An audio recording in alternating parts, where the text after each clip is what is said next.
புலிகன் மாந்தியோட மங்கள சனீஸ்வரர் இருப்பார். நிறைய கோவில் இருக்குங்க. திருவள்ளூரில் இருக்குது, சென்னையில் இருக்குது, செங்கல்பட்டில் இருக்குது, ராமநாதபுரத்தில் இருக்குது, கும்பகோணத்தில் இருக்க மங்கள சனீஸ்வரர் அப்படின்னு போடுங்க. இல்லை ஜேஷ்டா தேவின்னு போடுங்க. எங்கெல்லாம் ஜேஷ்டா தேவி இருக்காங்களோ அங்கெல்லாம் மங்கள சனீஸ்வரர் இருப்பார். ஒய்ஃபோடு இருக்கிறவர் மங்கள சனீஸ்வரர், தனியாக இருக்கும்போது நார்மல் சனீஸ்வரர். சரிங்களா? ஜேஷ்டா தேவி தேர்லனா மூத்த தேவி அப்படின்னு போடுங்க. அந்த கோயில் போயிட்டு வாங்க, சூப்பராக ரிசல்ட் வரும். சரியா? இது ஒன்று. அடுத்து அவர் வணங்கின சிவபெருமானை வணங்கலாம். ஒன்று, சிவபெருமான் எந்த ரூபத்தை வணங்கினார்? பைரவர், கால பைரவர் தான் சனி பகவானுடைய குருநாதர். அப்போ கால பைரவரை வேண்டலாம்.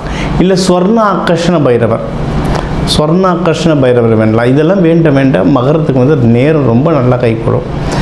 கூடவே இந்த வருஷம் எண்டிலெல்லாம் ராகு பகவான் உள்ளே வந்துடுவார் உங்கள் வீட்டுக்கு. அப்போது ரங்கநாதர் வணங்கலாம்.